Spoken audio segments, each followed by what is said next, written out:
with flak in the skies over wartime Europe, limping home on a wing and a prayer, and then a change of heart, a mystery that would remain unsolved for decades. In the deadly skies over Nazi Germany, one tail gunner's unorthodox approach changed the fate of his entire bomber crew. While most gunners followed strict rules to conserve ammo and wait for enemies to close in at dangerously short range, he fired early and often, risking everything to disrupt relentless fighter attacks. This risky move not only saved his life, but transformed bomber defense tactics as we know them. What if the secret to surviving the most violent air battles wasn't patience, but aggressive action? The deadly challenge of tail gunnery. The B-17's tail gunner's seat was known as one of the loneliest and most dangerous positions in World War II aviation.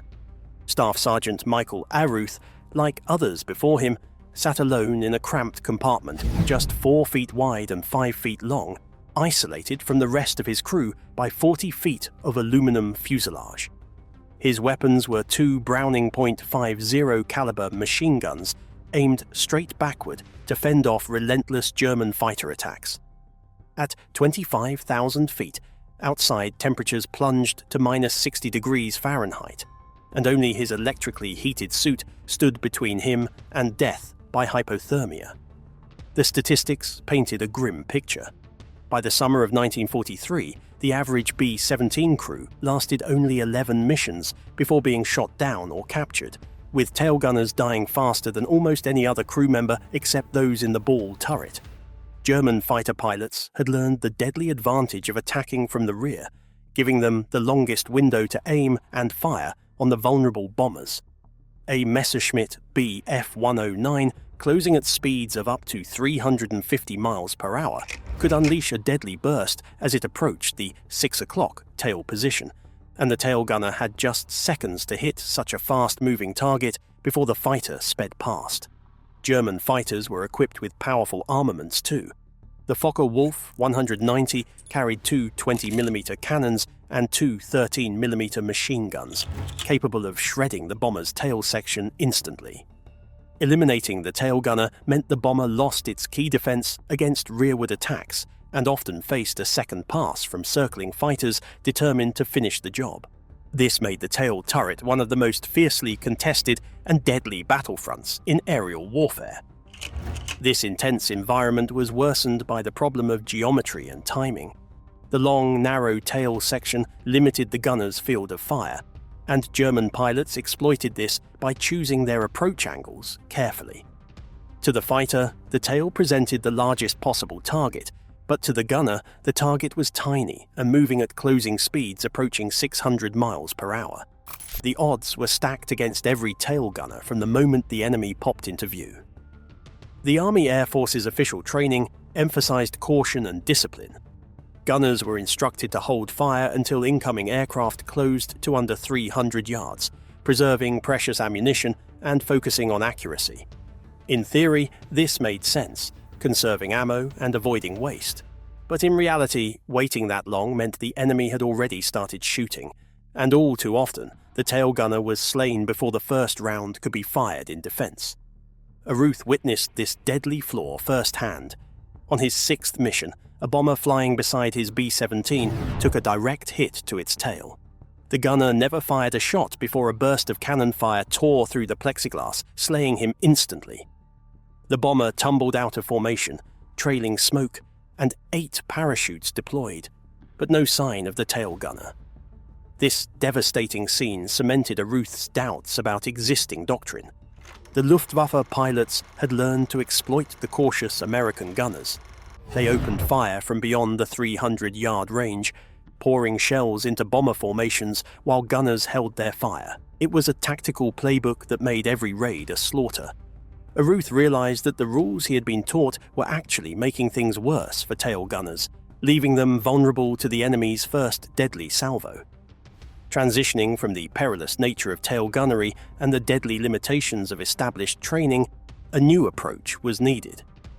Standard doctrine and its deadly flaws. The established doctrine for tail gunners was simple: conserve ammunition, wait for the enemy to close to 300 yards, then fire short, precise bursts. This policy aimed to maximize ammo efficiency and accuracy, assuming enemy fighters would obey predictable patterns. Gunners were drilled relentlessly to see ammunition as a precious resource that could mean the difference between life and death if rationed properly throughout a mission. But this cautious approach unwittingly fed the Luftwaffe's tactics. German pilots studied American gunnery habits and timed their attacks accordingly, opening fire from at least 600 yards, well outside effective return fire range. This gave them the advantage to inflict early, devastating damage while American gunners sat silent, adhering to the manual. The enemy's knowledge turned discipline into deadly hesitation. In combat, waiting to fire meant tail gunners often faced attackers bringing their weapons to bear before shots were even returned. The closure speeds and angles meant by the time the gunners' tracers lit up the sky, most damage was done. The delay in opening fire gave German fighters a near-free shot at vulnerable tail sections, slaying gunners and crippling bombers. This grim pattern repeated across missions and cost lives without pause.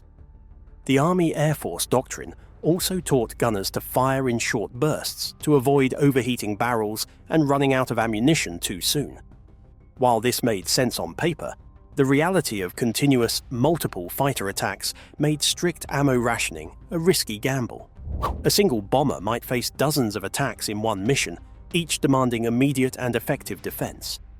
The strategy required gunners to balance survival with economy under impossible conditions.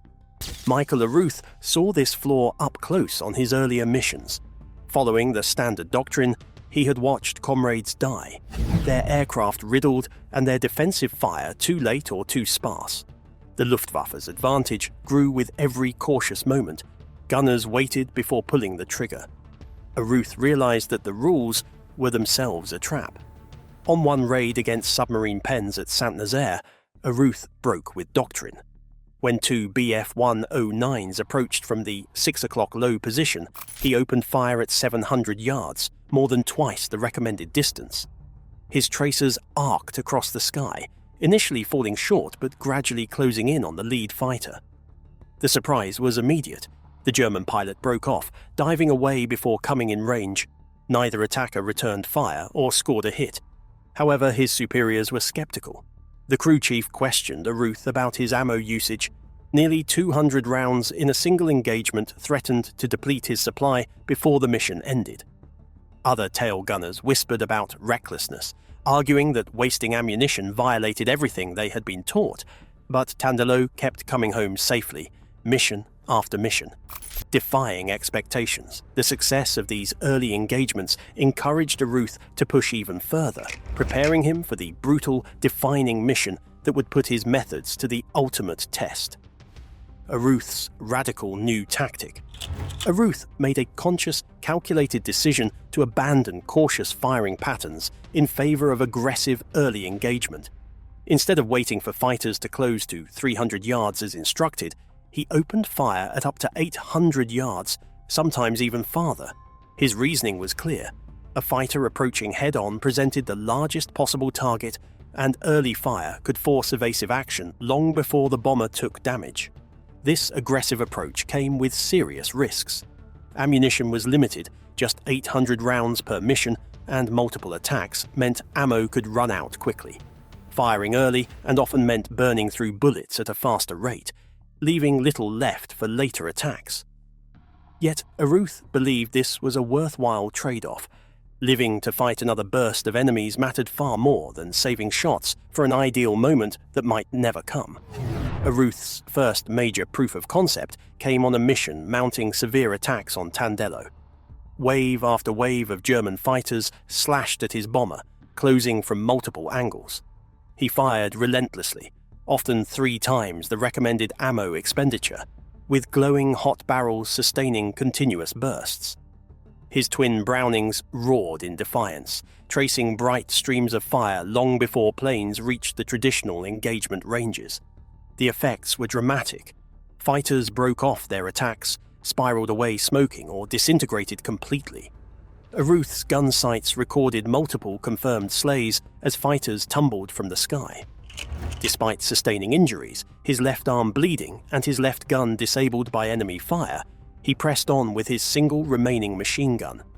With steady aim and undaunted spirit, he tracked and downed a third aircraft, shattering the myth that a lone tail gunner was helpless against coordinated fighter waves. Throughout the mission, the bomber endured huge punishment. Hydraulic lines severed, fuel tanks punctured, controls damaged. Yet, Aruth's aggressive defense bought precious time and protection, preventing destruction of the whole crew. His wounded body and burned ammunition belts told a story of survival against overwhelming odds. This mission transformed Aruth's personal gamble into a tactical breakthrough. His approach disproved the fatalistic idea that tail gunners had to wait passively for attackers to press in tight before responding. Instead, early offensive fire disrupted enemy formations, degraded their accuracy, and lowered the overall damage inflicted on the bomber formation. Aruth's success not only saved his bomber, but laid the groundwork for a transformation in aerial defense. The July 30th mission. On July 30th, 1943, Staff Sergeant Michael Aruth faced one of the most intense and dangerous missions of his career.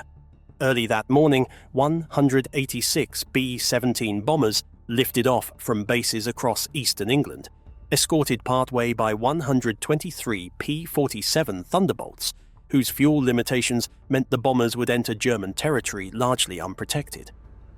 As the formation crossed the English Channel and climbed to 25,000 feet, Aruth prepared himself for what lay ahead. Hundreds of German fighters waiting to strike. His ammunition belts were full, but he knew his survival depended on more than just bullets. As the bombers penetrated enemy airspace, German fighters appeared in waves, climbing from the southeast and closing in swiftly. Aruth tracked attacker after attacker through his gun sight, opening fire from ranges far exceeding traditional doctrine. His steady bursts of machine gun fire forced enemy fighters to break off their approaches, disrupted their formations, and sent several spiraling down in flames. Despite relentless attacks lasting nearly 50 minutes, Aruth's rapid, early firing kept him alive and his bomber intact. The intensity of the assault increased over the target area near Kassel as the bombers faced continuous assault during their bombing run. Fighters dived aggressively, often from blind spots above and behind. At one point, Aruth sustained serious injuries when fragments from 20mm cannon shells tore through his left arm and shoulder, shattering one of his guns and spraying hydraulic fluid into his compartment. Bloodied but unyielding, he continued to fire with his remaining weapon, taking down a heavily damaged Focke-Wulf 190. His perseverance was a testament to both grit and the effectiveness of his tactics. With ammunition rapidly depleting and his airspace filling with enemy aircraft, Aruth's situation became even more precarious. As the formation turned for the long journey home, German fighters regrouped and launched a second fierce wave of attacks over Belgium. His wounds had numbed his left arm, and one of his guns was inoperable. Yet Aruth held position, determined to fire every round with deadly precision, knowing that any lapse could mean disaster for his crew. Facing dwindling ammunition, Aruth adjusted his strategy. Instead of spray and pray, he saved every trigger pull for carefully chosen moments and targets. When two Bf-109s approached in formation, he held fire until 500 yards, then fired a precise burst that damaged the lead plane enough to force its withdrawal. This judicious use of remaining ammo helped keep his bomber safe as the formation finally escaped to relative safety over the English Channel. The damaged B-17, nicknamed Tandelo, could not make it back to base. The pilots made the difficult decision to ditch in the English Channel. Aruth remained vigilant until impact, scanning for any remaining enemy fighters, but none pursued the crippled aircraft. Miraculously, all 10 crew members survived the harrowing ditching, rescued by British boats waiting nearby. Tandelo sank beneath the grey waters, a battlefield testament to the crew's resilience. As Aruth's battlefield success forced reconsideration in bomber defense, it also provoked a direct and evolving response from the Luftwaffe. Enemy reaction and evolving tactics. German intelligence quickly noticed a disturbing shift in American bomber defenses. Tail gunners, once cautious and reluctant to open fire early, were now targeting fighters at far greater distances. This change disrupted the carefully honed attack patterns that had allowed the Luftwaffe to inflict heavy losses for months. Interrogations of captured German pilots revealed their growing frustration and caution when attacking from the traditional 6 o'clock position, now fraught with the danger of early, accurate defensive fire. The Luftwaffe's response was multifaceted. First, they increased their approach speeds, diving on bomber formations from higher altitudes at maximum velocity. This tactic aimed to reduce exposure time to defensive fire, but came at the cost of precision. Faster, more aggressive approaches challenged pilots' ability to maintain accurate firing solutions, leveling the playing field somewhat in favor of the bombers. Second, German pilots adjusted their attack angles, shifting from the low 6 o'clock position to higher trajectories, where gravity could assist in pulling out of dives. This forced tail gunners like a Ruth to contend with more difficult angles of fire, sometimes requiring them to depress their guns to mechanical limits. Yet, despite these challenges, gunners persisted in their aggressive firing tactics, refusing to surrender their newly gained advantage. Third, the Luftwaffe attempted to suppress threats by targeting bombers distinguished by aggressive gunners. They sought to identify and eliminate these highly effective crews early in engagements, though the chaos of battle often made such precision targeting nearly impossible. Still, this tactic underscored the level of threat gunners like a Ruth had become to German fighter operations. Despite these adaptations, the Luftwaffe struggled to regain dominance.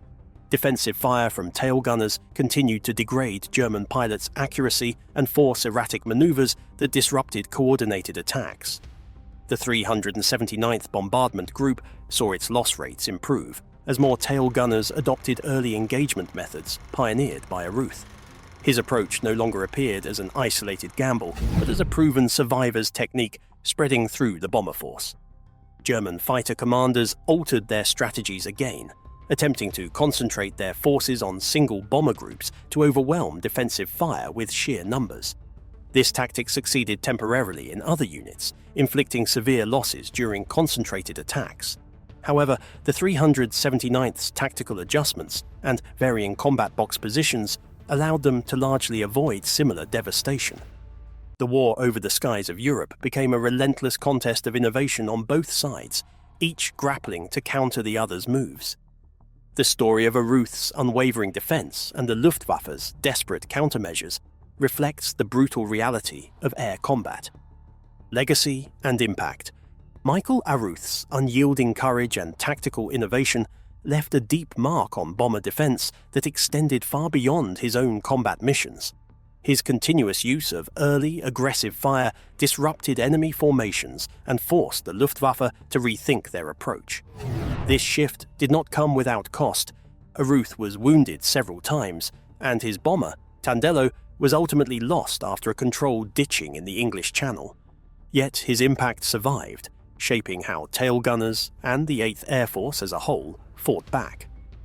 Following his recovery, Aruth returned to duty, continuing to fly missions while the new engagement tactics gradually gained acceptance among his squadron and beyond. By mid-August 1943, other tail gunners in the 527th Squadron had adopted variations of his aggressive firing method, and their survival rates improved noticeably.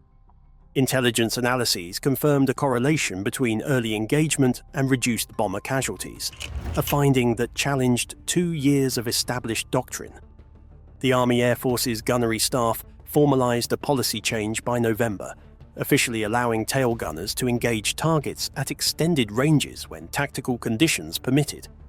The wider adoption of these tactics contributed to a gradual decline in bomber losses through 1944. Alongside other advancements such as longer-range fighter escorts and improved aircraft systems. German pilots quickly noticed the difference as well. Interrogations revealed that attacking the bomber's rear, once the safest and most effective angle, had become increasingly perilous.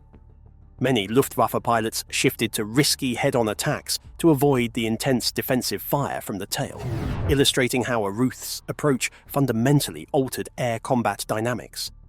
Despite his profound influence, Aruth's combat career was cut short by recurring headaches and vision problems caused by his wounds.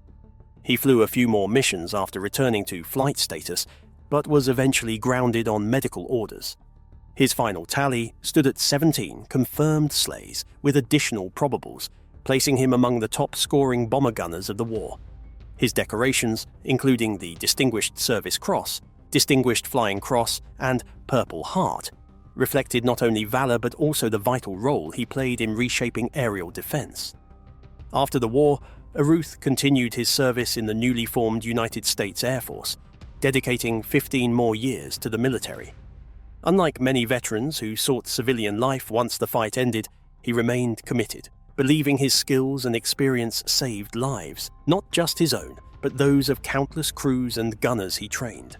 His post-war years were quiet and private. He rarely spoke of the battles he survived and the friends he lost, embodying a humility common among his generation of warriors. The legacy of his service lives on in archives and museums, such as the 8th Air Force Museum in Savannah, Georgia, where records of the 379th Bombardment Group are preserved.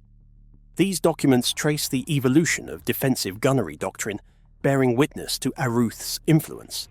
The B-17 tail gunner position itself has vanished with the decline of propeller-driven bombers, but the principles he championed, the courage to challenge convention and the willingness to fight aggressively, continue to inspire.